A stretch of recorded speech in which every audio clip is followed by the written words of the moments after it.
Hello and welcome to my review of the EcoBoost Ford Focus. It's a 2023 Ford Focus 1 litre EcoBoost, and there's a badge on the back that says it's got hybrid technology, which is all good for the environment and planet and stuff, and it's got stop start and it's got everything including lane assist, and it's got, how big is that screen? It's too big, isn't it? It's got a massive great screen, and interestingly we've only averaged in our time with the car, bearing in mind all we've done is drive back from Swansea at sensible speeds, which is exactly what we did on our way out in a diesel Volvo, we've got 41.9 miles to the gallon, whereas the Volvo did more than 50. So a 30-year-old Volvo is cheaper to run than a brand new Ford Focus. My main beef with this car is I just feel very disconnected to everything. There's a lot going on in here. For some reason I've got a speedo that goes up to 160 mile an hour. Make that make sense, because there's no way this car could do 160 mile an hour. But try it. We could try it, couldn't we? But I just feel like, for example, when you press the brake pedal, you don't have that manual connection to the brakes. It just feels like you're pressing a switch, and as a result the brakes bite really hard. And it's not just me, even when Mrs. G drove it, she was like, oh, I can't believe how hard the brakes come on. I don't know, it just feels like any other modern car. I'm totally disconnected to the experience. I've got this gigantic screen that all I want to do is mess with, and I don't know, I just don't really get it. And I know that this is an expensive car. I'm not sure how expensive this is.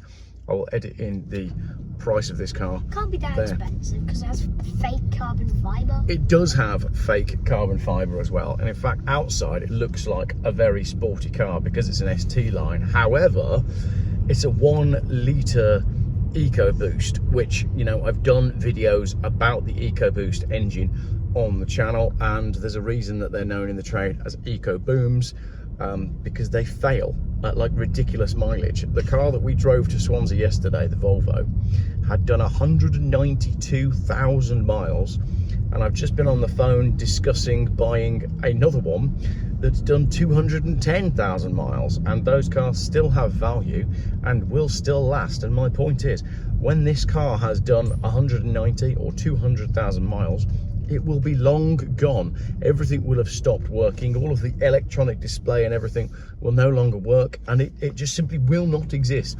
It is not viable for the planet for us to make these throwaway cars that you replace every 3 years. Also, this is an automatic. The gearbox feels horrible, and I don't feel like the engine sounds broken. I know it's a little 3 litre, but it can't decide what gear it wants to be in. When you're like we were crawling around a service station yesterday, and we we're going around like the exit lane, and it just felt like the engine was just not happy at any speed. It's really odd. So, you know, I can't rave about the way it drives, and I can't feel about the way, I don't know, the gearbox just feels really clunky. It's probably got 12 gears. I don't know. You know this. Well, that's just park, reverse, neutral, drive, and manual. If I put it in manual, then I've got flappy paddles. What is the point? I've got 1 litre engine, and then, like, why have I got flappy paddles? There's absolutely no need for that. The kind of people that are going to buy a car with a 1 litre engine don't want or need flappy paddle gear shift. Why do you have flappy paddle gear shift if you have a gear? Well, I could put it in manual mode, and then I wonder if I can override it. Right, so now we're in 4th. Let's see if we can knock it into 1st. That is in, so you can override it, but you can barely even hear the engine anyway. And it's now dropped up to 2. Right, we're in 1. So we should do a hard launch, but you can't do a hard launch because of traffic. Will it stay in 1? Can I leave it in 1? So it is holding the gear. People are probably like, why the heck is that car making that sound? Oh no, when you get up to 6,000 RPM, it changes gear for you. Go back down to 1. No, it won't. It won't go down to 1, even though I want it to. It never listens. It's in 2. It won't go down to 1. Go down to 1. I'm telling you to go down to 1. You're in manual mode. Go down to 1. It's like me. It is like you. It is not doing what I'm telling it to do. Right, we need to get in the correct lane. Cool. So that is my Ford Focus. No. Do you know what speed we got to then? What? 33.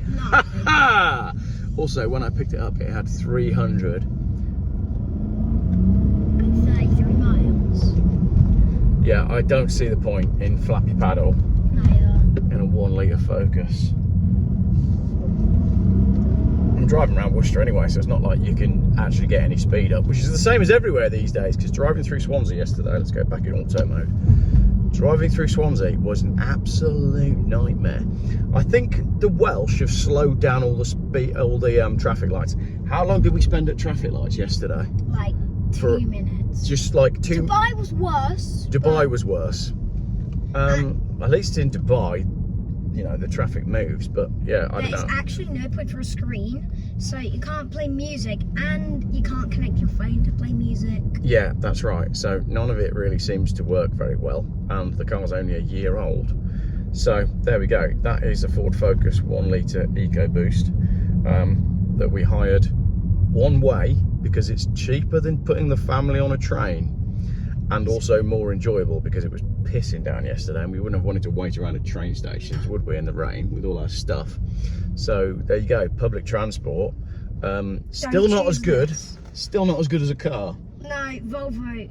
If you want to play music, you should just have a stereo there, a volume knob that isn't actually this stiff. Yeah, we have problems with the stiff knob, don't we? For some reason, the volume knob, there is a volume knob, but it's really hard, which doesn't quite make sense. Like, it's hard to rotate. There's too much resistance on it. And the only thing I could think is that it's so that if you're stuck in a survival situation, you can turn it really, really fast for a long time and then you'll start a fire. Do you reckon? Yeah. Like Ed Stafford. I bet Ed Stafford would do that.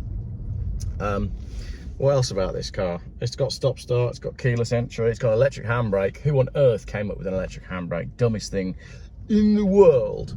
An electric handbrake? I think I was meant to go down there. Oh. No, I think I'm okay. I think the Enterprise place is here. So we're returning this car. I'm actually returning it with more fuel in than I hoped. I went for 25 quid. I should have just gone for 20, so I've done myself out of a fiver there. But that's not as bad as buying one of these cars brand new, when you would do yourself out of this much money, when you could buy a diesel Volvo for a couple of grand. What would you rather have, mate? A diesel Volvo. A diesel Volvo. I would. You don't have to